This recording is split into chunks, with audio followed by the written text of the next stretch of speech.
ഇന്ന് നമുക്ക് കുറച്ച് മത്തി കിട്ടിയിട്ടുണ്ട്. അപ്പം ഞാൻ വിചാരിച്ചു ഈ മത്തിയൊക്കെ ഒന്ന് വെട്ടി വൃത്തിയാക്കാമെന്ന് ഓർത്ത്.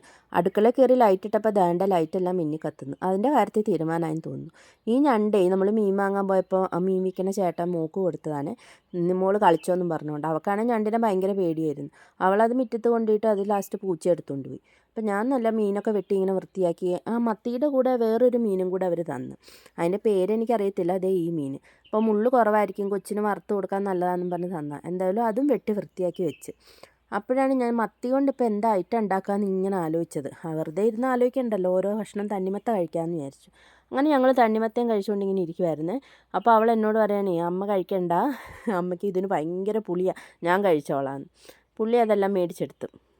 അങ്ങനെ ഞാൻ ആലോചിച്ച് യൂട്യൂബിലൊക്കെ സെർച്ച് ചെയ്ത് കണ്ടുപിടിച്ച് കുക്കർ മത്തി. ഞാൻ ആദ്യമായിട്ടാണ് ഇത് ട്രൈ ചെയ്യുന്നത്, എന്താവോ എന്തോ.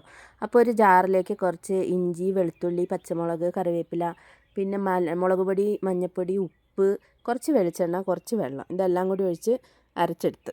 അരപ്പ് നമ്മളിങ്ങനെ വരഞ്ഞ് വെച്ചിരിക്കുന്ന മത്തിയിലേക്ക് നല്ലതായി തേച്ച് പിടിപ്പിച്ച് ഒരു 10-15 മിനിറ്റ് അതൊന്ന് റെസ്റ്റ് ചെയ്യാൻ വെച്ചു. അപ്പോൾ ഇതിലേക്ക് നമുക്ക് കുറച്ച് കൊച്ചുള്ളിയും കൂടെ വേണം. അപ്പോൾ ഞാൻ ആ നേരം കൊണ്ട് ഉള്ളിയെല്ലാം പൊളിച്ച് അരിയാൻ തുടങ്ങി. അപ്പോൾ ഇന്ന് ഞാനും മോളും ഒറ്റയ്ക്കാണ് വീട്ടിൽ. അപ്പോൾ ഇവളെയും നോക്കണം, കറിയും വെക്കണം, ചോറും വെക്കണം. അപ്പോൾ ഇന്ന് എനിക്ക് കുറച്ച് കൂടുതൽ പണിയുള്ളൊരു ദിവസമായിരുന്നേ. അപ്പോൾ ഇവളാണെങ്കിൽ ഒരിടത്ത് അടങ്ങി നിൽക്കത്തുമില്ല, മുറ്റത്ത് കളിക്കും. അപ്പോൾ ഇടയ്ക്ക് ഞാൻ അവളെയും നോക്കുന്നുണ്ട്, അതിൻ്റെ ഇടയ്ക്കാണ് പാചകവും കൂടി നടക്കുന്നുണ്ട്. അപ്പോൾ എന്തായാലും കുക്കർ അടുപ്പത്ത് വെച്ചു. നമ്മുടെ കൊച്ചുള്ളി ഇട്ട് ഒന്ന് വഴറ്റി കൊടുത്തു. അതൊരു ഗോൾഡൻ കളറാവണം.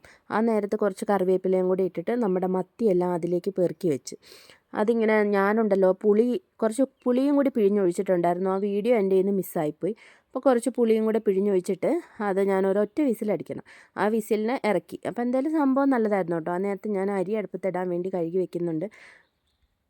അപ്പോൾ വിസിൽ വന്നു കഴിഞ്ഞപ്പോൾ ഞാനതൊന്ന് തുറന്ന് നോക്കി. എന്തായാലും സംഭവം കൊള്ളായിരുന്നു കേട്ടോ, നല്ല ടേസ്റ്റ് ഉണ്ടായിരുന്നു. അങ്ങനെ നമ്മുടെ മത്തിക്കറിയും മീൻ വറുത്തതും തൈരും എല്ലാം കൂട്ടി ഒരു പിടി പിടിച്ച്.